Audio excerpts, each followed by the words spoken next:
Headlines. Kushalnagar town police ಠಾಣೆ ವಿಶ್ರಾಂತಿ ಗೃಹದಲ್ಲಿ ತಹಶೀಲ್ದಾರ್ ಕಿರಣ್ ಜಿ ಗೌರಯ್ಯರವರ ನೇತೃತ್ವದಲ್ಲಿ ಪರಿಶಿಷ್ಟ ಜಾತಿಗಳ ಒಳ ಮೀಸಲಾತಿ ಕುರಿತು ಸಭೆ ನಡೆಸಲಾಯಿತು.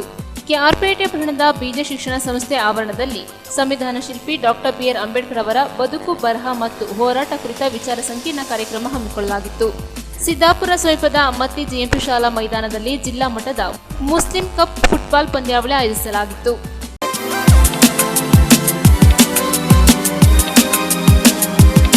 ಸೋಮವಾರಪೇಟೆ ತಾಲೂಕಿನ ಶಿರಂಗಾಲ ವಿಭಾಗದ ನಲ್ಲೂರಮ್ಮ ಹಾಗೂ ಬಸವೇಶ್ವರ ದೇವಸ್ಥಾನದ ಜೀರ್ಣೋದ್ಧಾರಕ್ಕೆ ಶ್ರೀ ಕ್ಷೇತ್ರ ಧರ್ಮಸ್ಥಳ ಗ್ರಾಮಾಭಿವೃದ್ಧಿ ಯೋಜನೆ ವತಿಯಿಂದ ಡಿಡಿ ವಿತರಿಸಿದರು.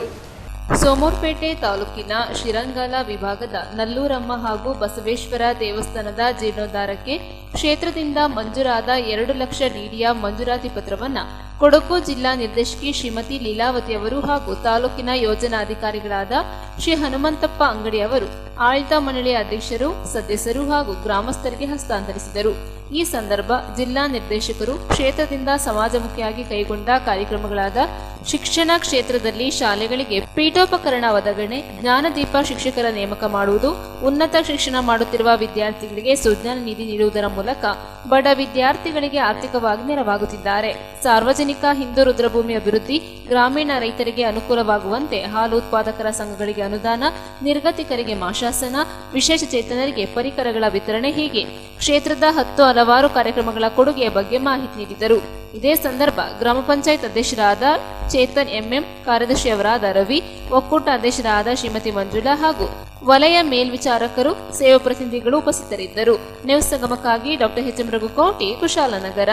ಕುಶಾಲನಗರ ಟೌನ್ ಪೊಲೀಸ್ ಠಾಣೆ ವಿಶ್ರಾಂತಿ ಗೃಹದಲ್ಲಿ ತಹಶೀಲ್ದಾರ್ ಕಿರಣ್ ಜಿ ಗೌರಯ್ಯರವರ ಅಧ್ಯಕ್ಷತೆಯಲ್ಲಿ ಪರಿಶಿಷ್ಟ ಜಾತಿಗಳ ಒಳ ಮೀಸಲಾತಿ ಕುರಿತು ಸಭೆ ನಡೆಸಲಾಯಿತು. ಕುಶಾಲನಗರ ಟೌನ್ ಪೊಲೀಸ್ ಠಾಣೆ ವಿಶ್ರಾಂತಿ ಗೃಹದಲ್ಲಿ ತಹಶೀಲ್ದಾರ್ ಕಿರಣ್ ಜಿ ಗೌರಯ್ಯರವರ ಅಧ್ಯಕ್ಷತೆಯಲ್ಲಿ ಪರಿಶಿಷ್ಟ ಜಾತಿಗಳ ಒಳ ಮೀಸಲಾತಿ ಕುರಿತು ಸಭೆ ನಡೆಸಲಾಯಿತು. ತಾಲೂಕು ಮಟ್ಟದ ಪರಿಶಿಷ್ಟ ಜಾತಿ ಒಳ ಮೀಸಲಾತಿ ಕುರಿತು ನ್ಯಾಯಮೂರ್ತಿ ಡಾಕ್ಟರ್ ಎಚ್.ಎನ್. ನಾಗಮೋಹನ್ ದಾಸ್ ರವರ ಏಕಸದಸ್ಯ ವಿಚಾರಕ ಆಯೋಗದಿಂದ ಪರಿಶಿಷ್ಟ ಜಾತಿಗಳ ವಿವಿಧ ಅಂಶಗಳ ಬಗ್ಗೆ ದತ್ತಾಂಶಗಳನ್ನು ಶೇಖರಿಸಿ ಸಮೀಕ್ಷೆ ನಡೆಸಿರುವ ಸಂಬಂಧ ತಾಲೂಕು ಮಟ್ಟದ ಸಭೆ ಆಯೋಜಿಸಲಾಗಿತ್ತು. ಇದೇ ಸಂದರ್ಭ ಸಮಾಜ ಕಲ್ಯಾಣ ಇಲಾಖೆಯ ಸಹ ನಿರ್ದೇಶಕರು, ಆರೋಗ್ಯ ಇಲಾಖೆ, ಕರ್ನಾಟಕ ದಲಿತ ಸಂಘರ್ಷ ಸಮಿತಿ ಭೀಮವಾದ ವಿವಿಧ ಸಂಘಟನೆಗಳು ಉಪಸ್ಥಿತರಿದ್ದರು. ಒಳ ಮೀಸಲಾತಿ ಬಗ್ಗೆ ಒಂದು ಅಧ್ಯಯನ ಮಾಡಿದ್ದು, ಅದರಲ್ಲಿ ಕೆಲವೊಂದು ನ್ಯೂನತೆಗಳಿದೆ ಅನ್ನೋ ಬಗ್ಗೆ ಇದಾಯಿತು. ಅದಕ್ಕೆ ಇನ್ನೊಂದು ಸಲ ಹೊಸದಾಗಿ ಸರ್ವೆ ಮಾಡಬೇಕು ಅಂತ ಹೇಳಿ ನಿನ್ನೆ ನಮಗೆ ಜಿಲ್ಲಾಧಿಕಾರಿಗೆ ಕಚೇರಿಯಲ್ಲಿ ಒಂದು ಸಭೆ ಕರೆದಿದ್ವಿ. ಅದೇ ರೀತಿ ಈ ತಾರೀಕಿಗೆ 21ಕ್ಕೆ ಪರಿಶಿಷ್ಟ ಜಾತಿಯ ಸಂಘಟನೆ ಮುಖಂಡರು ಹಾಗೂ ಆ ಸಮಾಜಕ್ಕೆ ಸೇರಿದವರನ್ನೆಲ್ಲ ಕರೆದಿ ಅವರಿಗೆ 5ನೇ ತಾರೀಕಿನಿಂದ ಈ ಗಣತಿ ಸ್ಟಾರ್ಟ್ ಆಗ್ತದೆ. ಆದ್ದರಿಂದ ಅವರು ಈ ಗಣತಿದಾರರಿಗೆ ಎಲ್ಲ ಮಾಹಿತಿಯನ್ನು ಕೊಡಬೇಕು ಅಂತ ಹೇಳಿ, ತಿಳುವಳಿಕೆಯನ್ನು ನೀಡಬೇಕು ಅಂತೇಳಿ ಮತ್ತು ಸಹಕಾರ ಕೊಡಬೇಕು ಅಂತ ಹೇಳಿ ನಾವು ನಿಮ್ಮನ್ನೆಲ್ಲ ಈ ದಿನ ಈ ಸಭೆಗೆ ಆಹ್ವಾನ ಮಾಡಿದ್ದೇವೆ. ಇದರಲ್ಲಿ ಏನಾಗಿದೆ ಅಂತ ಹೇಳಿದ್ರೆ, ಇಲ್ಲಿ ಮಾಡ್ತಾ ಇರೋದು ಬರೀ ಪರಿಶಿಷ್ಟ ಜಾತಿಯವರನ್ನು ಮಾತ್ರ, ಪರಿಶಿಷ್ಟ ಪಂಗಡನಲ್ಲ, ಇತರೆ ಜಾತಿನೂ ಅಲ್ಲ, ಯಾರೂ ಅಲ್ಲ. ಇದು ಹೇಗೆ ಮಾಡ್ತಾರೆ ಅಂತ ಹೇಳಿದ್ರೆ, ಪ್ರತಿಯೊಂದು ಮತಗಟ್ಟೆ ಏರಿಯಾ, ಇದು ಬೌಂಡ್ರಿ ಎಷ್ಟು ಅಂತ ಹೇಳಿದ್ರೆ ಒಂದು ಮತಗಟ್ಟೆ ಏರಿಯಾದಲ್ಲಿ ಈ ವೋಟರ್ ಲಿಸ್ಟ್ನಲ್ಲಿ ಎಷ್ಟು ಜನ ಇದ್ದಾರೋ ಬೂತ್ ವೈಸ್, ಆ ಬೂತ್ ವೈಸ್ ಮನೆಯನ್ನು, ಪರಿಶಿಷ್ಟ ಜಾತಿಯ ಮನೆಯನ್ನು ಪ್ರತಿ ಮನೆಗೂ ಹೋಗಿ ಸರ್ವೆ ಮಾಡ್ತಾರೆ. ಸರ್ವೆ ಅಂತ ಹೇಳಿದ್ರೆ ಎಲ್ಲನೂ ಮೊಬೈಲ್ನಲ್ಲೇ ತುಂಬ್ಕೊಂತಾರೆ. ಅರ್ಥ ಆಯ್ತಾ? ಆದ್ದರಿಂದ ಗಣತಿದಾರರು ಬಂದಾಗ ನೀವು ಸಹಕರಿಸಬೇಕಾಗದ್ದು ಪರಿಶಿಷ್ಟ ಜಾತಿ ಮನೆ ಎಲ್ಲಿದೆ ಅನ್ನೋದು ಅವರಿಗೆ ತಿಳುವಳಿಕೆ ನೀಡಬೇಕು. ಅವರು ಗಣತಿದಾರರು ಎಲ್ಲ ಮನೆಗೂ ಹೋಗ್ತಾರೆ, ಆದರೆ ಕೆಲವೊಂದು ಮನೆ ಪರಿಶಿಷ್ಟ ಜಾತಿ ಮನೆ ಎಲ್ಲಿದೆ ಅಂತ ಹೇಳಿ ಕೆಲವರಿಗೆ ತಿಳುವಳಿಕೆ ಕೊರತೆ ಇರ್ತದೆ. ಅದನ್ನು ತಾವು ಆ ಮನೆಗೆ ಹೋಗುವಂಗೆ ನೀವೆಲ್ಲ ಅವರಿಗೆ ತಿಳುವಳಿಕೆ ಹೇಳ್ಬೇಕು. ಅದರಿಂದ ನಿಮ್ಮ ಕರ್ತವ್ಯ ಜಾಸ್ತಿ ಇದೆ. ಯಾಕಂದ್ರೆ ಆಮೇಲೆ ನೀವು ಹೇಳೋದು ಅವ್ರು ಬಂದಿದ್ರು, ಅವ್ರು ಹೋಗಲಿಲ್ಲ, ಅವ್ರು ಎಲ್ಲೋ ತುಂಬ್ಕೊಂಡು ಹೋದ್ರು, ಇಂಥದ್ದೆಲ್ಲ ಆಗಬಾರ್ದು ಅನ್ನುವ ದೃಷ್ಟಿಯಿಂದ ನೀನು ಅಗದಿ ಭಾಳ ಪ್ರತಿಯೊಂದು ಮತಗಟ್ಟೆಯಲ್ಲಿ ಒಬ್ಬೊಬ್ಬ ವ್ಯಕ್ತಿಯನ್ನು ಗುರ್ತು ಮಾಡಿ ಅವರಿಗೆ ಅಲ್ಲಿರುವಂಥ ಪರಿಶಿಷ್ಟ ಜಾತಿಯ ಕುಟುಂಬದ ಮನೆಯನ್ನು ತೋರಿಸಲೇಬೇಕಾದದ್ದು ನಿಮ್ಮ ಕರ್ತವ್ಯ. ನಾನು ಕರ್ತವ್ಯನೇ ಅಂತ ಹೇಳ್ತೇನೆ. ಮೀಟಿಂಗು ಕಾರ್ಯಾಗಾರ ಇತ್ತು. CS ಸಾಹೇಬರು ಬಂದಿದ್ರು. ಬಹುಶಃ ಬೇರೆ ಎಲ್ಲ ತಾಲೂಕುಗಳಿಗಿಂತ ಹೆಚ್ಚು ಸ್ಟ್ರಾಂಗ್ ಆಗಿ ವಾದವನ್ನು ಮಂಡಿಸಿದವರು ನಮ್ಮ ಕಿರಣ್ ಸರ್. ಅದು ವಿಶೇಷ ಅಂತ ಹೇಳಿದ್ರೆ ಸಮಸ್ಯೆಗಳು ತುಂಬ ಇದ್ದಾವೆ. ನಮಗೆ ವಿಶೇಷವಾಗಿ ಕೊಡಗು ಅಂತ ಹೇಳಿದ್ರೆ ಸ್ವಲ್ಪ ಸಮಸ್ಯೆಗಳು ಜಾಸ್ತಿ. ಯಾಕೆ ಈ ವಿಷಯದಲ್ಲಿ, ಜಾತಿ ವಿಷಯದಲ್ಲಿ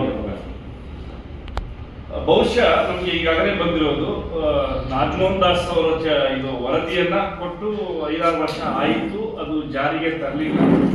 ಕಾರಣ ಏನು ಅಂತ ಹೇಳಿದ್ರೆ ಅಸ್ಪಷ್ಟ ಮಾಹಿತಿ ಇದೆ ಅಂತ ಹೇಳಿ, ಮತ್ತು ಸಂಖ್ಯಾವಾರು ಸಹ ಕಡಿಮೆ ಇದೆ, ಜಾತಿ ಗಣತಿಗೂ ಮತ್ತು ಇದರ ಅಂಕಿಅಂಶಕ್ಕೂ ವ್ಯತ್ಯಾಸ ಇದೆ ಅಂತ ಹೇಳಿದಾಗ ನಮ್ಮ ರಾಜ್ಯ ಸರ್ಕಾರ ಈ ನಿಟ್ಟಿನಲ್ಲಿ ತೊಡಗಿಬಿಟ್ಟು ಎಲ್ಲಾ ರೀತಿಯ ಮಾಹಿತಿಗಳೊಳಗೊಂಡಿರುವಂತಹ ಒಂದು ಸ್ಪಷ್ಟವಾದಂತಹ ಸಂಖ್ಯೆ ಮತ್ತು ಅವರ ಆರ್ಥಿಕ ಸ್ಥಿತಿಗತಿಗಳು ಮತ್ತು ಜಾತಿವಾರು ಸಂಖ್ಯೆ ಇವೆಲ್ಲವನ್ನೂ ಸಹ ಮನದಟ್ಟು ಮಾಡಿಕೊಂಡು ಒಂದು ಆ್ಯಪ್ ಅನ್ನು ಡೆವಲಪ್ ಮಾಡಿ ಮೊನ್ನೆ ಒಂದು ಉದ್ಘಾಟನೆ ಮಾಡಿ ನಮಗೆ ತರಬೇತಿಯನ್ನು ಕೊಟ್ಟು ಜಿಲ್ಲೆಗೆ ಕಳಿಸಿದ್ರು. ಜಿಲ್ಲೆಯಲ್ಲಿ ನಿನ್ನೆ ಕಾರ್ಯಾಗಾರ ನಡೆಯಿತು.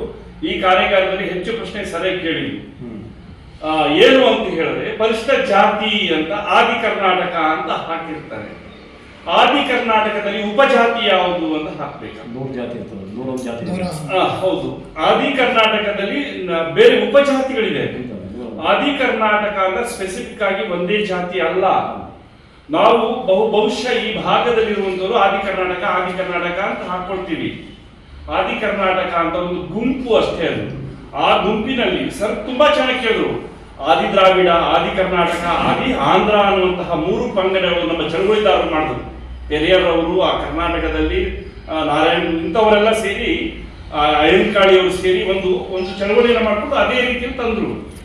ಆದರೆ ಇಲ್ಲಿ ಮೂಲತಃ ಏನು ಅಂತ ಹೇಳಿದ್ರೆ, ಈಗ ಫಾರ್ ಎಕ್ಸಾಂಪಲ್ ನಾನು ಗಣಿತಿದಾರ ಮನೆಗೆ ಹೋಗ್ತೀನಿ. ರಾಜು ಅವರು ಕುಟುಂಬದ ಮುಖ್ಯಸ್ಥರು, ರಾಜು ನಿಮ್ದು ಆ್ಯಪ್ ಕೊಡಿ ಅಂತ ಹೇಳಿದಾಗ ಪರಿಶಿಷ್ಟ ಜಾತಿ ಅಂತ ಹೇಳಿದಾಗ ಅವ್ರ ಮಾಹಿತಿ ಬರುತ್ತೆ. ಅಲ್ಲಿ ಸ್ಪೆಸಿಫಿಕ್ ಆಗಿ ಹೇಳಬೇಕು.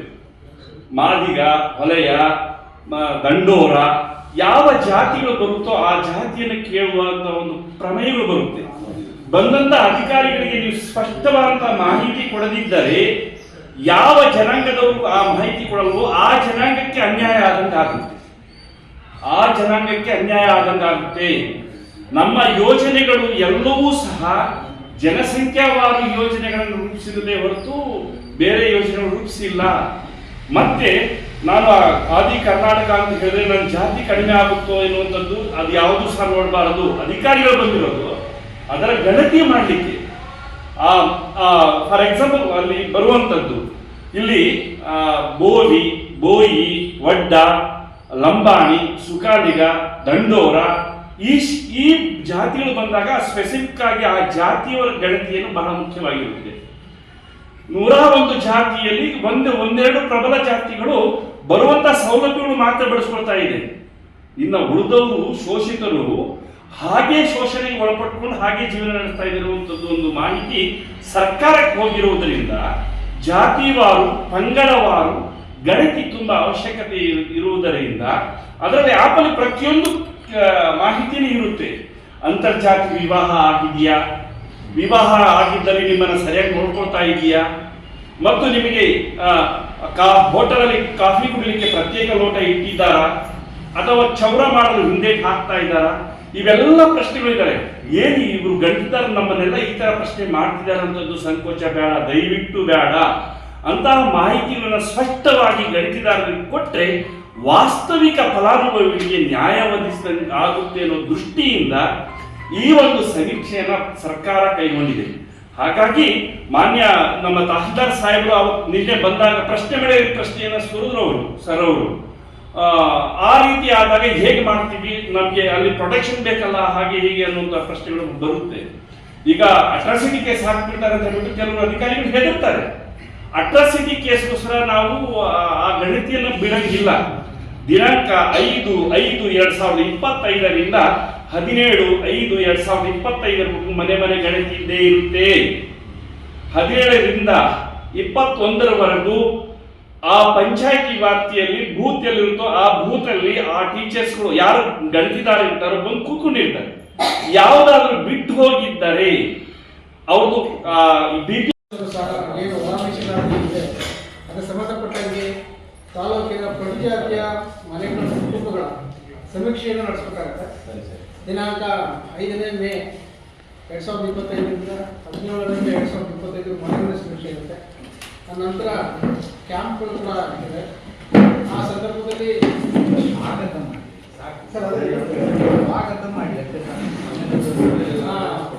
ಸಂಬಂಧಪಟ್ಟಂಗೆ ಎಲ್ಲ ತಾಲೂಕಿನ ದಲಿತ ಮುಖಂಡರುಗಳ ಸಭೆಯನ್ನ ಮಾಹಿತಿಗಾಗಿ ಕರೆಯಲಾಗಿರುತ್ತದೆ. ಸದರಿ ಸಭೆಗೆ ನಾವು ಗೊಂದಲ ಪಡಿಸ್ಕೊಳ್ಳದೆ ಅಧಿಕಾರಿಗಳು ಕರೆಕ್ಟಾಗಿ ಏನು ಕೇಳ್ತಾ ಇದ್ದಾರೆ ಅನ್ನೋದಕ್ಕೆ ಕರೆಕ್ಟ್ ಮಾಹಿತಿ ನಾವು ಏನು ಕೊಡಬೇಕು ಅನ್ನೋದನ್ನ ಮೊದಲು ನಾವು ಏನಂದರೆ ಈಗ ಆದಿದ್ರಾವಿಡ ಅಂತ ತಮಿಳ್ನಾಡು ಕರೀತಾರೆ. ತಮಿಳ್ನಾಡಲ್ಲಿ ವಾಸ ಮಾಡೋರಿಗೆ ಆದಿದ್ರಾವಿಡ, ಆಂಧ್ರದಲ್ಲಿ ವಾಸ ಮಾಡೋರಿಗೆ ಆಂಧ್ರ, ಕರ್ನಾಟಕದಲ್ಲಿ ವಾಸ ಮಾಡೋರಿಗೆ ಆದಿ ಕರ್ನಾಟಕ. ಆದರೆ ಆ 3 ಹೆಸರಿನಲ್ಲೂ ಕರ್ನಾಟಕದಲ್ಲೇ ಕೊಡ್ತಾರೆ. ಕೆಲವು ಭಾಗದಲ್ಲಿ ಸರ್ಟಿಫಿಕೇಟ್ ಕೊಡ್ತಾರೆ, ಕೆಲವು ಭಾಗದಲ್ಲಿ ಸರ್ಟಿಫಿಕೇಟ್ ಕೊಡಲ್ಲ. ಇದು ಒಂದು ಕಡೆ. ಇನ್ನೊಂದು ಇಲ್ಲಿ ಗೊಂದಲ ಏನಂದ್ರೆ ನಮ್ಮ ಜನಗಣತಿ ಆಗ್ತಿದೆ ಅಂದರೆ ಪರಿಶಿಷ್ಟ ಜಾತಿಯಲ್ಲಿ ಮೂಲ ನಿವಾಸಿಗಳು ಹೊಲಿಯ ಮತ್ತು ಮಾದಿಗರ ಅವರ ಹೆಸರನ್ನು ನೋಂದಾಯಿಸಬೇಕಾದ್ರೆ ಈಗ ಅಲ್ಲಿ ನಮ್ಮ ಶಿಕ್ಷಕರಿರ್ಬೋದು, ನಮ್ಮ ದಾಮೋದರಿರ್ಬೋದು, ನಮ್ಮ ಮಿತ್ರರು ಹೀಗೆ ಅವ್ರ ಭಾಗದಲ್ಲಿ ಅವ್ರಿಗೆ ಗೊತ್ತಿರ್ತದೆ ನಮ್ಮ ಜನ ಅಂತ. ಅವ್ರನ್ನ ನಿಮಗೆ ಹೆಲ್ಪ್ ಮಾಡೋಂಥದ್ದು ಬಂದ ಅಧಿಕಾರಿಗಳಿಗೆ ನಾವು ನಿಂತ್ಕೊಂಡು ಇವ್ರು ನಮ್ಮ ಜನಾಂಗ ಸರ್ ಹೆಸರನ್ನ ಬರ್ಕೊಳ್ಳಿ ಅಂತ ಮಾಡಬೇಕು. ಹೊಲಿಯ ಇದ್ರೆ ಏನಂತ ಮಾಡಬೇಕು ಅಂದ್ರೆ ನಾನು ಆದಿ ಕರ್ನಾಟಕ, ಹೊಲಿಯ, ಛಲವಾದಿ, ಬಲಗೈ ಇಷ್ಟು 4 ವಿಚಾರಗಳನ್ನ ಹೇಳಬೇಕು. ನಾನು ಹೊಲಿಯ, ಬಲಗೈ, ಛಲವಾದಿ ಅಥವಾ ಈ ತರ ಆದಿ ಕರ್ನಾಟಕ ಅಂತ. ಅಲ್ಲಿ ನಮಗೆ ಅಂದ್ರೆ ಆದಿ ಕರ್ನಾಟಕ, ಮಾದಿಗ ದಂಡೋರ ಹೀಗೆ ಸ್ಪಷ್ಟವಾಗಿ ಬೇರೆ ಹೆಸರು ಬೇರೆ ವಿಚಾರ ಬಿಟ್ಬಿಡಿ. ನಮ್ಮ ಜನಾಂಗ ನೀವು ಎಲ್ಲೆಲ್ಲಿದ್ದಾರೆ ಗೊತ್ತಿರ್ತದೆ. ಆ ಜನಾಂಗದಿಂದ ಬಂದ ಅಧಿಕಾರಿಗಳಿಗೆ ಸಹಕಾರ ಕೊಟ್ಟರೆ ನಮಗೆ ಇದಾಗ್ತದೆ. ಯಾಕಂದ್ರೆ ಸರ್ಕಾರ ಸವಲತ್ತುಗಳು ನಮ್ಗೆ ಸಿಗ್ಬೇಕಂದ್ರೆ ಮುಂದಿನ ಪೀಳಿಗೆ ಸಿಗ್ಬೇಕಂದ್ರೆ ಕರೆಕ್ಟ್ ಜನಗಣತಿ ಆಗ್ಬೇಕಾಗಿದೆ. ಜನಗಣತಿ ಆಗ್ತದೆ ನಮ್ಮಲ್ಲಿ ಗೊಂದಲ ನಾವೇ ಮಾಡ್ಕೊಂಡ್ರೆ ಅಧಿಕಾರಿಗಳು ಗೊಂದಲ ಆಗ್ತಾರೆ. ಅಧಿಕಾರಿಗಳಿಗೆ ಏನಾಗ್ತದೆ, ನೀವು ಬರ್ತೀರಿ ಇದು ಮಾಡ್ಕೊಂಡಿದ್ದೀವಿ, ಯಾರು ಟ್ರೈನ್ ಕೊಡ್ತಾರೆ ನಂಗೆ ತೊಗೊಂಡು ಹೋಗ್ತೀರಿ. ಅದಲ್ಲ. ಈಗ ನಮಗೆ ಕ್ರಿಶ್ಚಿಯನ್ ಕನ್ವರ್ಟ್ ಆಗಿದಾರೋ ಅಥವಾ ಬೌದ್ಧಿಕ ಕನ್ವರ್ಟ್ ಆಗಿದಾರೋ ಅದನ್ನ ಎಷ್ಟಿಲ್ಲ. ಅಲ್ಲಿ ನಮ್ಮ ಜನಾಂಗ ಇದ್ದಾರೆ, ವಾಸ ಮಾಡ್ತಾರೋ ನಮ್ಮ ಜಾತಿನ ಅಂತ. ಅದು ನೆಕ್ಸ್ಟ್ ಅದು ಬೇರೆ ಸರ್ಕಾರ ಕೊಡ್ತದೆ ಸರ್. ನಮಗೇನಿದೆ, ನಮ್ಮ ಜಾತಿ ಜನಾಂಗ ಇಲ್ಲಿದ್ದಾರೆ. ಈ ಮಾದಿಗ ಜನಾಂಗ, ನಾನು ಮಾದಿಗ, ನಾನು ಆದಿ ಕರ್ನಾಟಕ ಬರ್ಕೊಳ್ಳಿ ಸರ್, ನನ್ನ ಎಡಗೈ. 3 ಪ್ರಶ್ನೆ. ನಾವು ಗೊಂದಲ ಮಾಡ್ಕೊಳ್ಳೋಂಥ ಒಂದು ನಿಮಿಷ ಹೇಳಿದ್ರೆ ಯಾಕಂದ್ರೆ ನಾವು ಗೊಂದಲ ಆಗ್ತಾ ಇದೆ. ನಾನು ಹೇಳಿದ್ರೆ ನಾನು ಆದಿ ಕರ್ನಾಟಕ, ಹೊಲಿಯ, ಬಲಗೈ ಅಥವಾ ಛಲವಾದಿ ಸರ್. ನನ್ನ ಮನೇಲಿ ಎಷ್ಟು ಜನ ಇದ್ದೀವಿ, ನನ್ನ ಕುಟುಂಬ ಎಷ್ಟು ಜನ ಇದ್ದಾರೆ, ಬೇರೆ ಈ ರೀತಿ ನಾವು ಮಾಹಿತಿ ಒಳ ಮೀಸಲಾತಿ ಒಳ ಮೀಸಲಾತಿ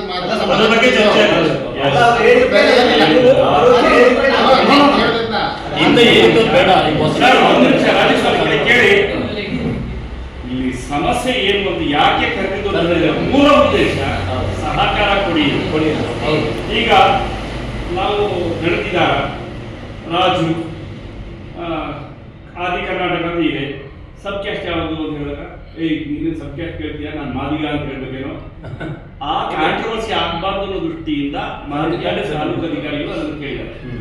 ದಯವಿಟ್ಟು ಮಾದಿಗರಿಗೆ, ಹೊಲೆಯರಿಗೆ, ದಂಡೋರಕ್ಕೆ ಹೆಚ್ಚು ಸಂಖ್ಯೆ ಇರೋದರಿಂದ ಶೋಷಿತರಿಗೆ ಏನು ಸೌಲಭ್ಯ ಸಿಗಬೇಕು ಆ ಸೌಲಭ್ಯಕ್ಕಾಗಿ ಗಣತಿ ಆಗ್ತಾ ಇದೆ. ಒಡ್ರು, ಬೋವಿ, ಕೊರಮ, ಕೊರ್ಚ, ಲಂಬಾಣಿಗ, ಬಂಜಿಗ ಇವರಿಗೆ ಸ್ವಲ್ಪ ಜಾಸ್ತಿ ಸೌಲಭ್ಯ ಸಿಗ್ತಾ ಇದೆ, ಹೆಚ್ಚು ಸೌಲಭ್ಯ. ಆ ಸೌಲಭ್ಯವನ್ನ ಹೆಚ್ಚು ಪಡ್ಕೊಂಡಿರೋದನ್ನ ಕಡಿಮೆ ಮಾಡಿ. ಯಾರು ಅದಕ್ಕೆ ಹೋಗಿಲ್ಲ. ಈಗ ನೀವು ಕೇಳ್ತಿದ್ದಾರೆ, ಸರ್ಟಿಫಿಕೇಟ್ ಬರ್ತದೆ ಅಂತ ಹೇಳುದಿಲ್ಲ ನಾನು. ಒಳ ಮೀಸಲಾತಿಲಿ ಆಮೇಲೆ ಯಾವ್ಯಾವ ಕಾಸ್ಟ್ನವರು ಅಂತ ಹೇಳಿ ಇದು ಗೊತ್ತಾಗ್ತದೆ. ಮತ್ತೊಂದು ಕಾಸ್ಟ್ ಎಷ್ಟು ಏನು ಅಂತ ಹೇಳಿ ಅವಾಗ ಮೀಸಲಾತಿಯ ಈ ಜಾತಿಯವರಿಗೆ 60% 30% ಅಂತ ಇಡ್ತಾರೆ. ಅವ್ರ ಆರ್ಥಿಕ ಸಮೀಕ್ಷೆ ಎಲ್ಲ ಮಾಡಿ, ಇದರ ಆರ್ಥಿಕನೂ ಮಾಡ್ತಾರೆ, ಸಾಮಾಜಿಕ ಸಮೀಕ್ಷೆನೂ ಆಗ್ತದೆ. ಅದಕ್ಕೆ ನೀವು ಈಗ ಏನ್ ಹೇಳಿದ್ದೇವೆ ಅದನ್ನಷ್ಟೇ ಮಾಡಬೇಕು. ನಮ್ಮಲ್ಲಿ ನೋಡಿ, ಒಂದೇ ಮಿನಿಟ್, ನನ್ನ ಇಲ್ಲಿ ಕರ್ತದ್ದು ಇಷ್ಟೇಯ. ಜಾತಿ ಗಣತಿ ಮಾಡ್ತೇವೆ ಬಂದರೆ ನೀವೆಲ್ಲ ಸಹಕಾರ ಕೊಡಿ ಅಂತ ಹೇಳಿ ಅಷ್ಟೇ ಹೇಳಲಿಕ್ಕೆ ಬಂದದ್ದು. ಆದ್ರೂ ಕೂಡ ನೀವು ಕೇಳಿದ್ದೇನೆ ಅಂತ ಹೇಳಿ ನಾನು ಬೇರೆ ಬೇರೆ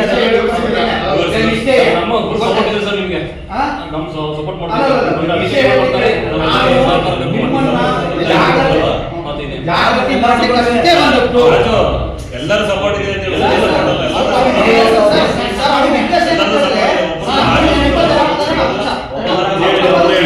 ನಮ್ಮ ಕಾಳಮಕಲ್ಲಿಗೆ ಸಂಬಂಧಪಟ್ಟಂಗೆ ಮಾದಿಗರೇ ಹೆಚ್ಚಿದ್ದಾರೆ.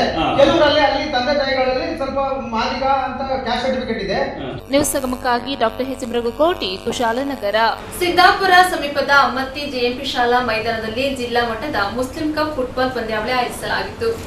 ಕೊಡಗು ಜಿಲ್ಲಾ ಮುಸ್ಲಿಂ ಫುಟ್ಬಾಲ್ ಅಸೋಸಿಯೇಷನ್ ಹಾಗೂ ಅಮ್ಮತ್ತಿ ಫ್ರೆಂಡ್ಸ್ ಸಹಯೋಗದೊಂದಿಗೆ ಅಮ್ಮತ್ತಿಯ ಜಿಎಂಪಿ ಶಾಲಾ ಮೈದಾನದಲ್ಲಿ 5 ದಿನಗಳ ಕಾಲ ನಡೆದ ಜಿಲ್ಲಾ ಮಟ್ಟದ ಮುಸ್ಲಿಮ್ಸ್ ಕಪ್ ಫುಟ್ಬಾಲ್ ಪಂದ್ಯಾವಳಿಯಲ್ಲಿ ಅಮಿಟಿ ಯುನೈಟೆಡ್ ಎಫ್ಸಿ ಗದ್ದೆಹಳ್ಳ ಚಾಂಪಿಯನ್ ಆಗಿ ಹೊರಹೊಮ್ಮಿದೆ. ರನ್ನರ್ಸ್ ಪ್ರಶಸ್ತಿಗೆ ಯುನೈಟೆಡ್ ಎಫ್ಸಿ ಕುಜಿಲಾ ತಂಡ ತೃಪ್ತಿ ಪಟ್ಟುಕೊಂಡಿದೆ. ಜಿದ್ದಾಜಿನಿಂದ ಕೂಡಿದ್ದ ಫೈನಲ್ ಹಣಾಹಣಿಯಲ್ಲಿ 20+20 ನಿಮಿಷಗಳ ಕಾಲ ನಡೆದ ಪಂದ್ಯದಲ್ಲಿ 2 ತಂಡಗಳು ಪೈಪೋಟಿ ನಡೆಸಿದರೂ ಕೂಡ ಗೋಲು ಬಾರಿಸಲು ಸಾಧ್ಯವಾಗಲಿಲ್ಲ. ಈ ಹಿನ್ನೆಲೆಯಲ್ಲಿ ಫೈನಲ್ ಪಂದ್ಯದ ವಿಜೇತರನ್ನು ನಿರ್ಧರಿಸಲು ಪೆನಾಲ್ಟಿ ಶೂಟೌಟ್ ಮೊರೆ ಹೋಗಲಾಯಿತು. ಅಂತಿಮವಾಗಿ ಪೆನಾಲ್ಟಿ ಶೂಟೌಟ್ ಸಡನ್ ಡೆತ್ನಲ್ಲಿ 5-4 ಗೋಲುಗಳ ಅಂತರದಿಂದ ಅಮಿಟಿ ಎಫ್ಸಿ ತಂಡವು ಗೆದ್ದು 6ನೇ ವರ್ಷದ ಕೊಡಗು ಜಿಲ್ಲಾ ಮಟ್ಟದ ಮುಸ್ಲಿಮ್ಸ್ ಕಪ್ ಫುಟ್ಬಾಲ್ ಚಾಂಪಿಯನ್ ಪಟ್ಟವನ್ನು ಅಲಂಕರಿಸಿತು. ಮುಸ್ಲಿಮ್ಸ್ ಕಪ್ ಫುಟ್ಬಾಲ್ ಪಂದ್ಯಾವಳಿಯಲ್ಲಿ ಶಾಸಕರು ಹಾಗೂ ಮುಖ್ಯಮಂತ್ರಿಗಳ ಕಾನೂನು ಸಲಹಾಗಾರರಾದ ಎಎಸ್ ಪೊನ್ನಣ್ಣ ಪಾಲ್ಗೊಂಡು ಅಂತಿಮ ಪಠ್ಯದಲ್ಲಿ ಚಾಲನೆ ನೀಡಿ ಮಾತನಾಡಿ, ಕ್ರೀಡೆಯ ರಸದೌತಣ ನೀಡುವುದರೊಂದಿಗೆ ನಾಡಿನಲ್ಲಿ ಶಾಂತಿ ಸೌಹಾರ್ದತೆ ಸಾರುವ ಇಂತಹ ಪಂದ್ಯಗಳು ಮತ್ತಷ್ಟು ಈ ನಾಡಿನಲ್ಲಿ ಜರುಗಬೇಕೆಂದು ಇದೇ ಸಂದರ್ಭದಲ್ಲಿ ಕರೆ ನೀಡಿದರು. ಹಲವಾರು ವರ್ಷದಿಂದ ನಡೆದುಕೊಂಡು ಬಂದಿರುವ ಇಂತಹ ಪಂದ್ಯಾಟವು ಸದಾ ಯುವಕರಿಗೆ ನೂತನ ಅವಕಾಶ ಕಲ್ಪಿಸಿಕೊಡುವುದರೊಂದಿಗೆ ಕ್ರೀಡಾ ಜಿಲ್ಲೆಯಿಂದ ಪ್ರಸಿದ್ಧವಾದ ಕೊಡಗಿಗೆ ಮತ್ತಷ್ಟು ಮೆರುಗು ತರುತ್ತದೆ ಎಂದು ಇದೇ ಸಂದರ್ಭದಲ್ಲಿ ಬಣ್ಣಿಸಿದರು. ಅಕ್ರಮ ಸಕ್ರಮ ಸಮಿತಿ ಅಧ್ಯಕ್ಷ ಆರ್.ಕೆ. ಸಲಾಂ ಮಾತನಾಡಿ, ಯುವ ಪ್ರತಿಭೆಗಳನ್ನು ಗುರುತಿಸಲು ಕ್ರೀಡಾಕೂಟಗಳನ್ನು ಆಯೋಜನೆ ಮಾಡುವ ಮೂಲಕ ಸಂಘಟನೆಗಳು ಮಾದರಿಯಾಗಿವೆ ಎಂದರು. ಮಡಿಕೇರಿ ಬ್ಲಾಕ್ ಕಾಂಗ್ರೆಸ್ ಅಧ್ಯಕ್ಷ ಹಂಸ ಕೊಟ್ಟಮುಡಿ ಮಾತನಾಡಿ, ಇತ್ತೀಚಿನ ದಿನಗಳಲ್ಲಿ ಯುವ ಸಮೂಹ ಕ್ರೀಡಾ ಚಟುವಟಿಕೆಗಳಲ್ಲಿ ಗುರುತಿಸಿಕೊಳ್ಳುತ್ತಿದ್ದು ಸಮುದಾಯದ ಸಂಘಟನೆಗಳು ಉತ್ತಮ ವೇದಿಕೆ ಕಲ್ಪಿಸುತ್ತಿದ್ದಾರೆ. ಮಕ್ಕಳ ಶಿಕ್ಷಣ ಹಾಗೂ ಕ್ರೀಡೆಗೆ ಹೆಚ್ಚು ಒತ್ತು ನೀಡುವ ಮೂಲಕ ಸಂಘಟನೆಗಳು ಹೆಚ್ಚು ಸಹಕಾರ ನೀಡದಲ್ಲಿ ಉತ್ತಮ ಭವಿಷ್ಯ ರೂಪಿಸಿಕೊಳ್ಳಲು ಸಾಧ್ಯವಾಗಲಿದೆ ಎಂದರು. ಈ ಸಂದರ್ಭ ಮುಸ್ಲಿಮ್ಸ್ ಕಪ್ ಫುಟ್ಬಾಲ್ ಸಂಘಟನೆ ಸ್ಥಾಪಕ ಆಸಿಫ್ ಕೊಂಡಗಿರಿ, ಕೆಎಂಎಫ್ಸಿ ಅಧ್ಯಕ್ಷ ಸಲೀಂ ಗೋಣಿಕೊಪ್ಪ, ವಿರಾಜಪೇಟೆ ಬ್ಲಾಕ್ ಯುವ ಅಧ್ಯಕ್ಷ ಶಬೀರ್, ವಿರಾಜಪೇಟೆ ಬ್ಲಾಕ್ ಮೈನಾರಿಟಿ ಅಧ್ಯಕ್ಷ ರಫೀಕ್ ಕುಲಮೊಂಡ, ಪ್ರಮುಖರಾದ ಪಿಎ ಶೌಕತ್ ಅಲಿ, ತೋಯುಬ್ ಆಸಿಫ್, ಜುಬೈರ್, ಇಸ್ಮಾಯಿಲ್, ಅಶ್ರಫ್, ಆಸಿಫ್ ಅಂದಾಯಿ ಸೇರಿದಂತೆ ಮತ್ತಿತರರು ಹಾಜರಾಗಿದ್ದರು.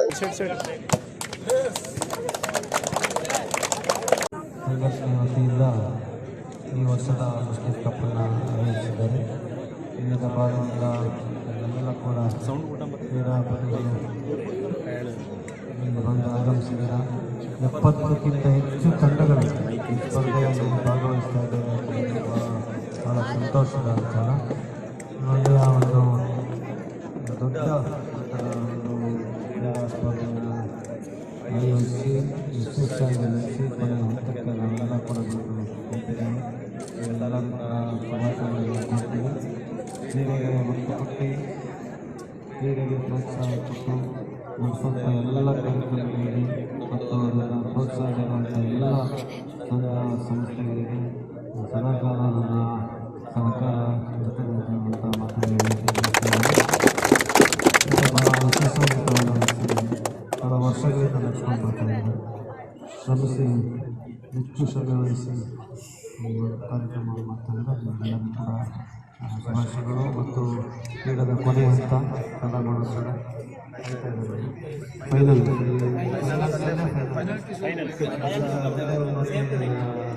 ಅಂತ ನಡೆಸುತ್ತದೆ ಸ್ಪರ್ಧೆ ಕ್ರೀಡಾಪಟುಗಳ ಶಿಸ್ತು, ಯಾರು ಸೋತರು ಗೆದ್ರು ಆ ಶಿಸ್ತು ಪಂದ್ಯಾಟ ನೋಡುವಾಗ ತುಂಬ ಚೆನ್ನಾಗಿತ್ತು, ತುಂಬ ಖುಷಿಯಾಗಿತ್ತು. ಮುಂಚಿನ ತಂಡ ಸೋತಿರ್ಬೋದು, ಆದರೆ ನಾವು ವೇದಿಕೆಯಲ್ಲಿ ಎಲ್ಲರೂ ಹೇಳ್ತಾ ಇದ್ರು, ಎಲ್ಲ ಯುವಕರು 17-18 ವರ್ಷ ತುಂಬಿದ ಯುವಕರಾಗಿದ್ದರು. ಇಂಥ ಕ್ರೀಡಾಪಟುಗಳನ್ನು ನಾವು ಗುರುತಿಸಿ ಅವರಿಗೆ ಪ್ರೋತ್ಸಾಹ ಕೊಡುವುದು ನಮ್ಮೆಲ್ಲರ ಕರ್ತವ್ಯ. ನಾವು ಸಮುದಾಯದ ಈ ಪಂದ್ಯಾಟವನ್ನು ನಡೆಸುತ್ತಿದ್ದ ನಮ್ಮ ಸಮುದಾಯದ ಒಂದು ಒಗ್ಗಟ್ಟಿನಿಂದ ಈ ಪಂದ್ಯಾಟವನ್ನು ನಡೆಸ್ತಾ ಇದ್ದೀವಿ.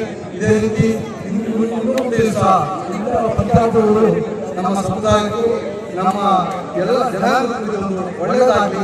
ಮುಂದಿನ ವರ್ಷ ಇದಕ್ಕಿಂತ ಯಶಸ್ವಿಯಾಗಿ ಮುಂಜಿನದನ್ನು ನಡೆಸಿ ಅಂತ ಹೇಳಿ ನನ್ನ 2 ಮಾತುಗಳನ್ನು ಮತ್ತು ಅಮ್ಮತ್ತಿ ಫ್ರೆಂಡ್ಸ್ ವತಿಯಿಂದ ಧನ್ಯವಾದಗಳನ್ನು ಅರ್ಪಿಸ್ತಾ ಇದ್ದೀನಿ. ಅದೇ ರೀತಿ ಇದರಾಗಿರುವಂಥ ಇಂಜಿನಿಯರ್ ಟೀಮನ್ನು ಕೂಡ ನಾನು ಉತ್ತಮವಾದಂಥ ಆಟ ಆಡಿ, ನಾನೇ ಹೇಳಿದೆ ಈ ಆಟದಲ್ಲಿ ಅತ್ಯುತ್ತಮವಾದಂಥ ಆಟ ಆಡಿರುವಂಥ ಆಟಗಾರರು ಇಂಜಿನಿಯರ್ ಟೀಮ್.